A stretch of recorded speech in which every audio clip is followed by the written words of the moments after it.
Okay, hello students. Today's learning target is lesson number 9.4 is comparing dot product and cross product. So I want to show the definition of dot product and the cross product and also the geometrical interpretation. If you see, the first part is the dot product. So we see the definition of dot product is, so how did the dot product existed? So if you see this, I have two vectors, vector A and B, with some angle theta, and then we can draw a perpendicular. We can figure out what is the projection. So we can find what is the projection of B bar on vector A bar. So you can drop a perpendicular.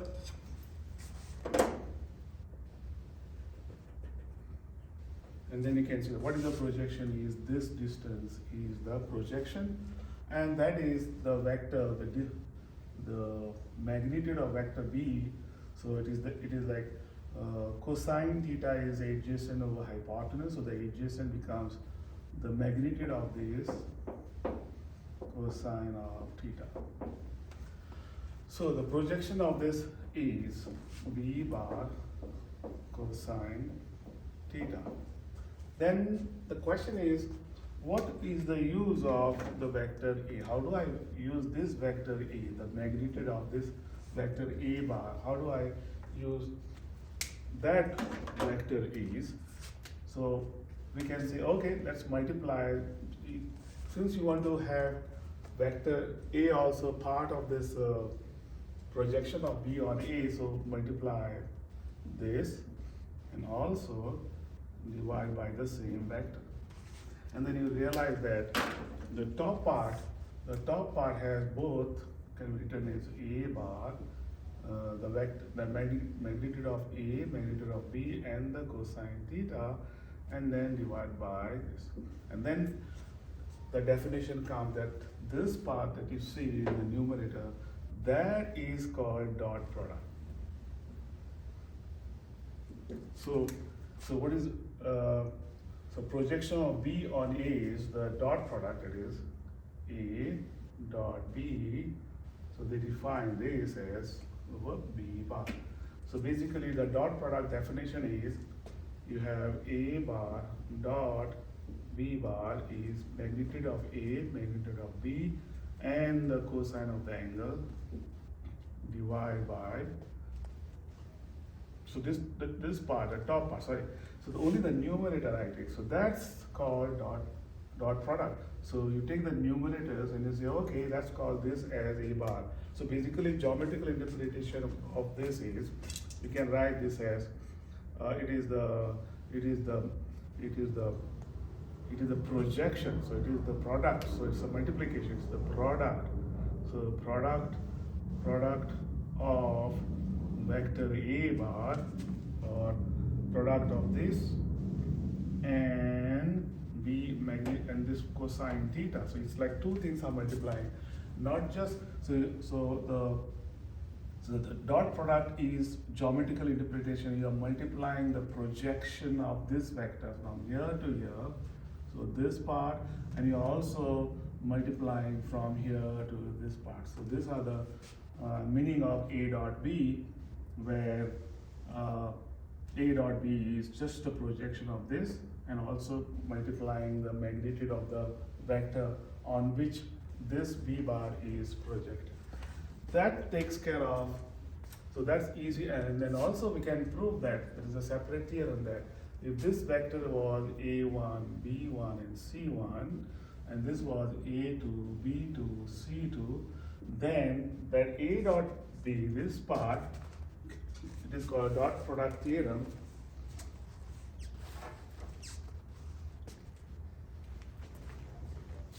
So that dot product theorem, we can also prove it as A1 B1 plus A2 B2 plus A3 B3. So for this I will make a separate video as why this is true. So you will be using cosine rule we can do.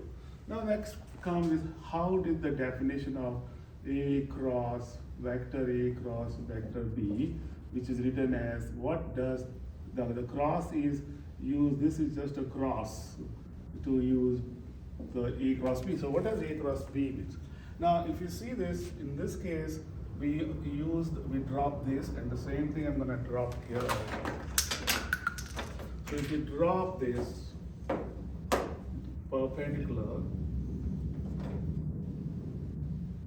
okay, 90 degrees, the difference is this is B cosine theta, that is along the vector. Now, we want to use this distance. What is this distance? Now, because this is A cosine theta, B cosine theta, this magnitude becomes B bar sine theta. So the height of that. Now, using these vectors, using these two vectors, we can create a parallelogram. So using this, we can create a parallelogram. So see.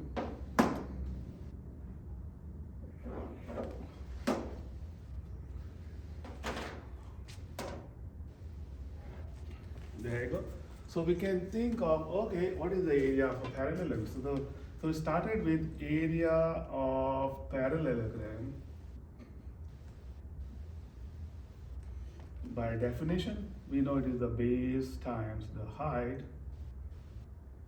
Now in this case, the base is the vector from the magnitude of this vector, which is A bar, and this part is the height, which is B bar and sine theta. So that's it. So this part is defined as the area of parallelogram. Okay, and therefore now we think of this is just a scalar. This is just a number, which is the. Now the question is, can we think of some kind of a vector using this as the magnitude? So this is the like we want to consider this as the magnitude, and think of another vector which is perpendicular to the A and B. So we think of that vector.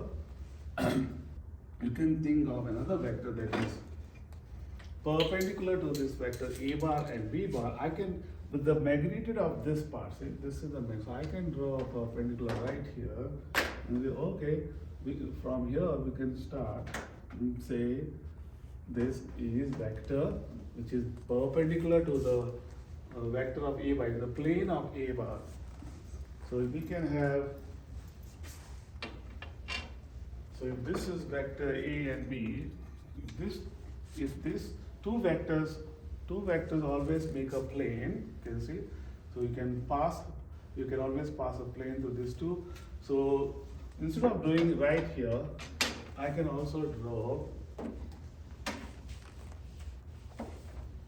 So instead of here, let me draw the same one, where this represents, call it as, maybe I can call it as, let's say C. So let's call this a C, and that C is the vector, and with C1, C2, or instead of this, I'm going to use, maybe I'll call X, Y, and Z. So that's the vector, but its magnitude is, we are using the same magnitude, that is this one. So this vector, which you see right here, we say, okay, let this vector be perpendicular to, we want to know the one that is perpendicular. Now you can have vectors, so you can have another vector this way, which is the same, this also has the same with the A bar, B bar, and sine theta with the magnitude, or it can be this way, or it can be this way. There are so many of this we can think of, but I want the one that are perpendicular. So there's a reason to, that's 90. Then this also is 90. So I'm taking a vector C. Remember, the vector C has the magnitude this is the magnitude B bar and sine theta. This is the magnitude, and there will be always a unit vector called this vector. And because I'm using C as a unit vector, because it is perpendicular to both this the red vector and the blue vector A bar, so there will be a unit vector which is perpendicular to So I'm going to use this one. So there is a unit vector called n cap. So what is n cap is? It's the unit vector. So whatever that unit vector 1, that much magnitude you multiply to this, that those many gives you that vector c bar. So the question is, this vector we define, or we define it is like a, that new vector is called, so when we assign this thing the magnitude, so it's kind of creating a new vector which is perpendicular to vector a bar and vector b bar, and that new vector, so let's create this vector a bar. So this is the magnitude of the vector, and then put this in the parentheses, so because that's the number, and you put a n cap. So what is n cap? Is the unit vector of this vector having magnitude this one, and which is perpendicular to this thing. So we know that, and that was this vector. Now we call it, okay, let's call this as A, and that's, we say cross, and then the black color B. So now we understand what is the meaning of A cross B. Where did this A cross B come? So the definition, we say, okay, A cross B is just like that. So it is a magnitude of A, magnitude of B, sine theta, and a unit vector which is perpendicular to both these two. So the goal is just to understand, hey, A cross B is nothing but, it is the vector having the magnitude, the size of the parallelogram formed by these two vectors, and that's it.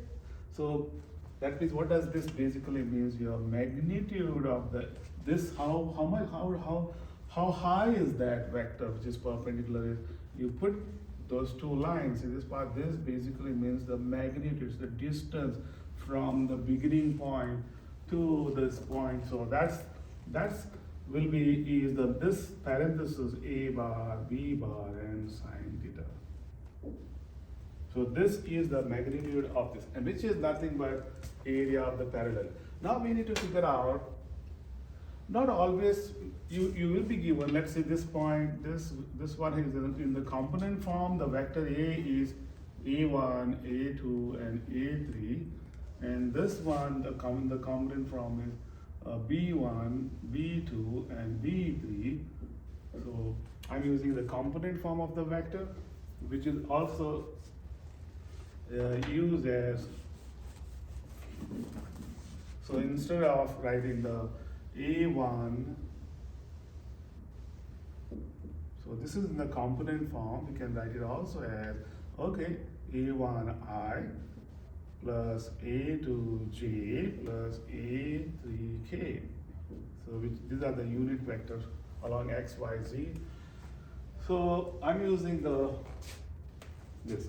Now we want to know, how do we find this? What is this x, y, z in terms of A1, B1, A1, A2, A3? What is the relation between those A1, A2, A3, B1, B2, B3 to this x, y, z? So that's what we want to know. What is that x, y, z? Now, because this vector c, which is now this c vector, what is this c vector? Basically is that's the vector, the new vector that we created, which is, we call it as A cross B. That's the new vector, right? So we want to know, because this A cross B is perpendicular to both the blue and the, so because it is perpendicular to both this A and B, so it is orthogonal to this, and dot product, remember what is, so the dot product of those two, the dot product of those two is, you multiply the x and the A1, and because they are perpendicular, remember what is this basically means? Any two vectors, now, I don't want to take this A bar, B bar. If you have two vectors, let's see P and dot Q, if they are, let's see, this is P vector and there is another vector Q, so there is a 90, and what's happening is the P bar, Q bar, and cosine of theta, and that theta is 90, and you can see P bar dot Q bar becomes whatever, doesn't matter what is this, but you will be seeing this cosine 90 is 0, this is 0, so the whole thing, the whole thing collects to this is multiply by, and use a star to represent multiplication. So that's 1, 0, so you get 0. So we are going to use this idea here and say, okay, so this vector C, the new A cross P. So we want to know what is the relation between this A cross P and the what is A1, A2, A3. Now because this is, then again, what is that PQ dot product is, if this is A1, A2, Q is B1, B2, so the dot product dot product theorem says you just multiply A1, B1, A2, B2, see? So that's what I'm gonna do is, this part is the scalar, so this is A1, B1, and if this becomes 0, if it is 0, that means the theta between them is 90. Now here it's already theta is 90 degrees given, so the orange, so let's call this is like an orange. So this orange vector is perpendicular to the blue one. So naturally, so I can use that. So this is A1x. So I'm using dot product theorem. So using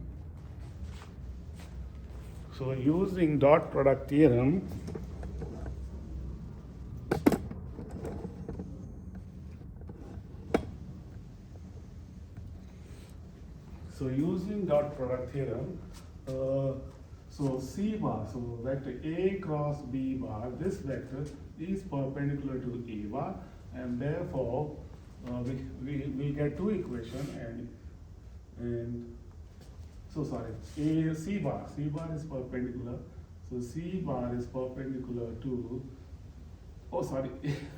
A cross B is perpendicular to A bar, and therefore we can write this x. So instead of x times A1, I'll write A1x. So you just multiply A1x plus, then you multiply A2y plus A3z, and that answer is going to be 0 by using dot product theorem. Then also A cross B, which is that C is also perpendicular to B, the black one. So naturally you have to multiply this to x multiplied by B1, then y multiply B2, and so on. So you get B1x plus B2y plus B3z equals 0. Now we want to know what are the values of, so we want to solve this equation. How do we solve these two equations in 3 variables? So, but the good thing is the right side is 0, so we want to find out what's going on there. So okay, so what I'll do, I eliminate the z. So how do I eliminate z is multiply b3. So this one you multiply 3, b3, and this one you multiply by a3. This, so that we can subtract and get the answer. So that the equation becomes a1, and then this b3 gets multiplied to all this, correct? So it is a1x plus a2, sorry. So it is a1 times b3, so a1 b3x, then it is a2 b3 y, and then a3 b3 equals 0, and this you are multiplying here. So it is a3 b1 plus a3 b2y, I mixed the x here, and we have a3 b3, I mixed a z here, z equals 0. Now you notice that this is the same, so you subtract. So when you subtract, as you do this, I'm going to use one step. So there's a x, this also is x, so you can see x. So we can undo distributive property and put the x on the right side, and you put a1 b3 minus a3 b1, and again the same thing.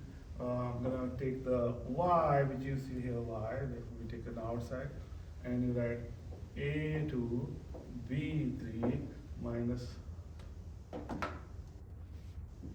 so minus a3 b2, and the whole thing is the y. Okay, so next what we do is we will subtract this. It means if you have P plus Q is 0, you subtract this and you get P equals minus Q. So the whole thing, what you have right here, so it's like you're subtracting this part and both sides. So this whole thing will become, this stays the same. So A1 B3 minus A3 B1, and then X equals, so this becomes the opposite. So minus A2 B3 minus A3 B2, and then you get Y. I'm going to use this as X, and I have a reason, and I put back this Y.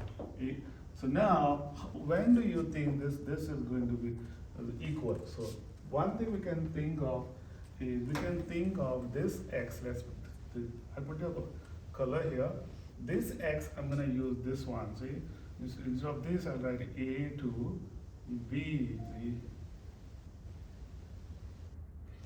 So we'll put this equals that, so you can see the orange equals this.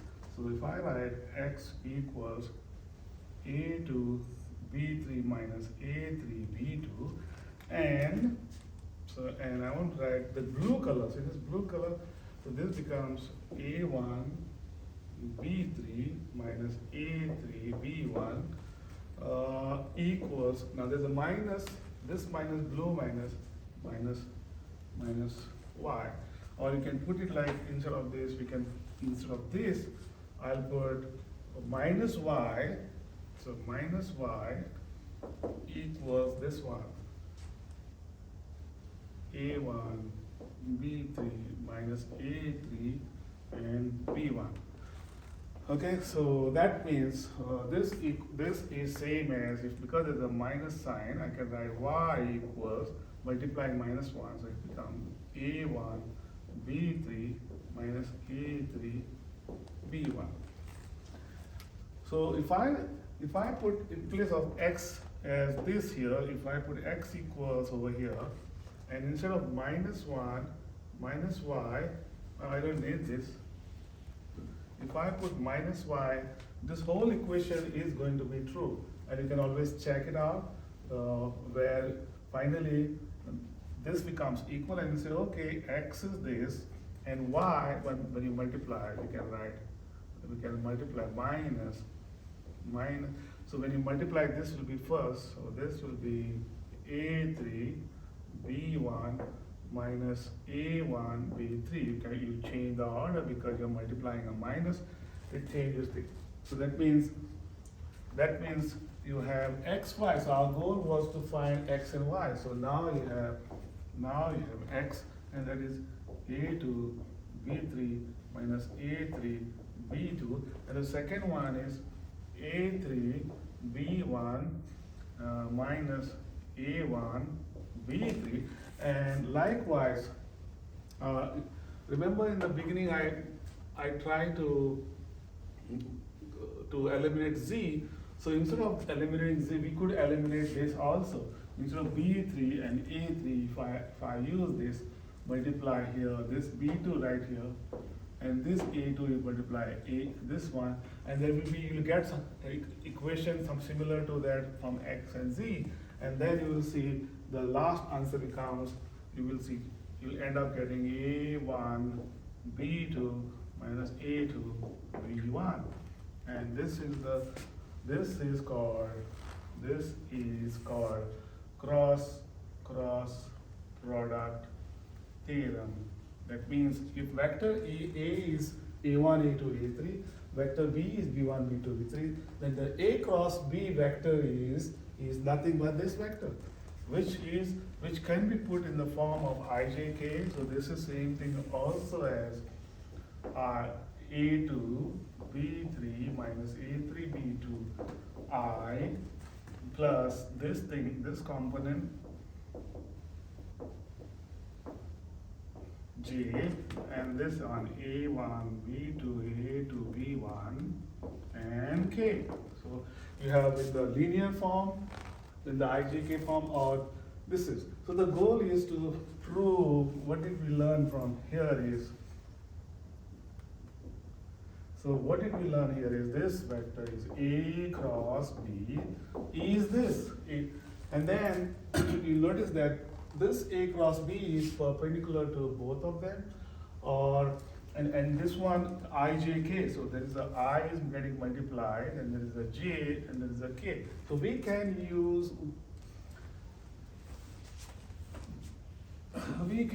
a determinant. Is there a trick? Is there a way to figure out easily, or are you going to remember this all the time? So these things, how can we multiply is, can you see there's a I, j, k. So we can use in some earlier classes, you know what is the meaning of a determinant. So how do we evaluate a determinant from a matrix?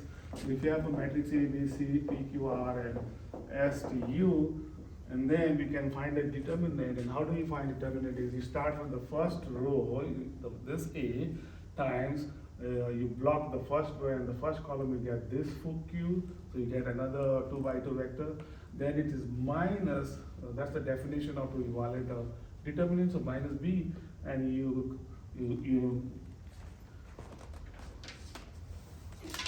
so you get this A times, you just block and you get this QR. Then second time you block this and you get this one and the last one.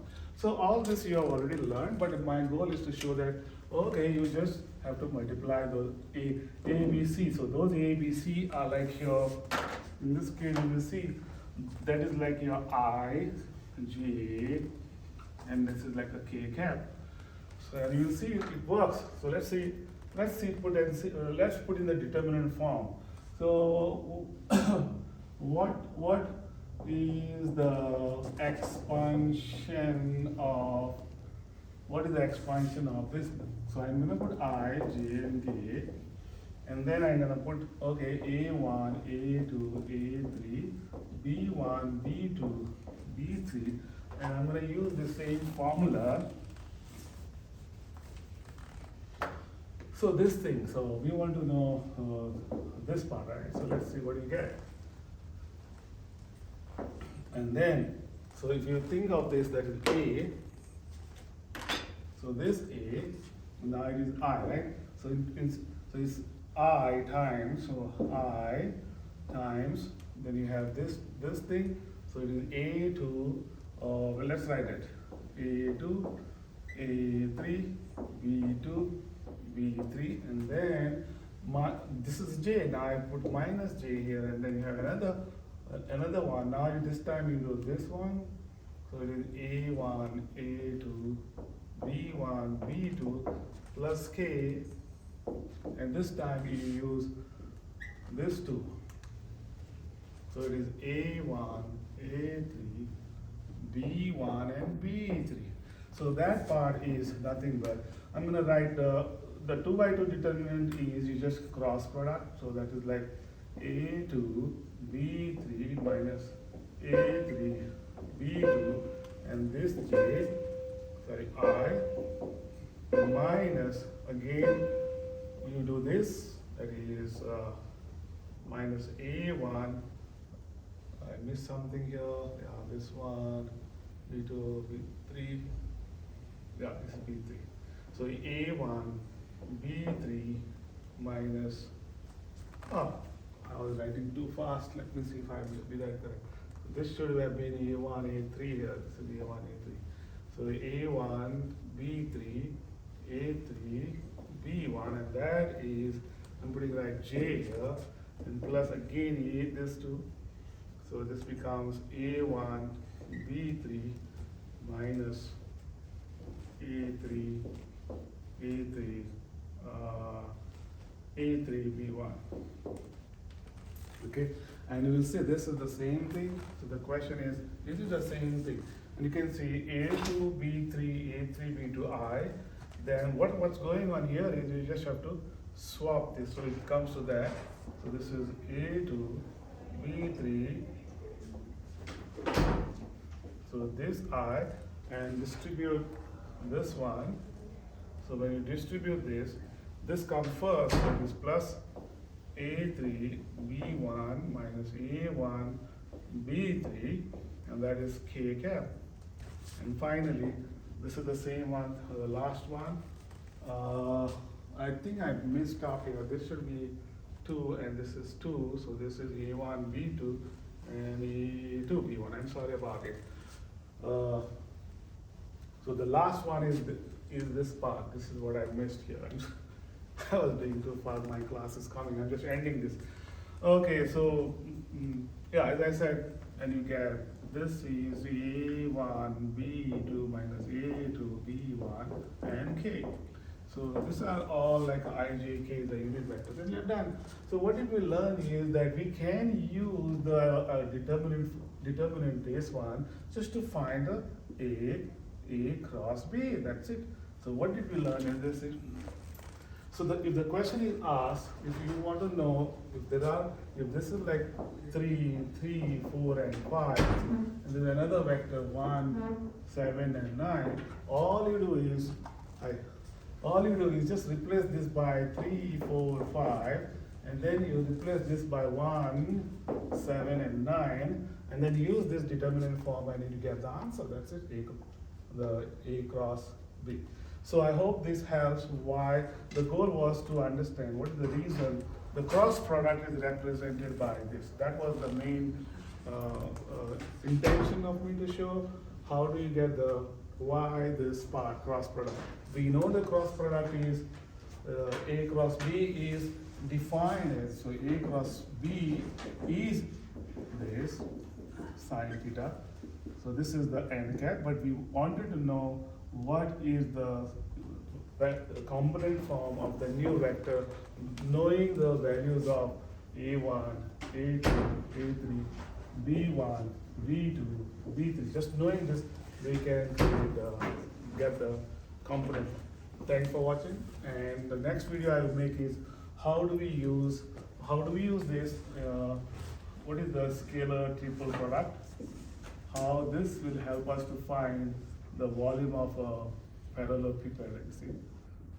So we can always find a scalar triple product to find out. Thank you.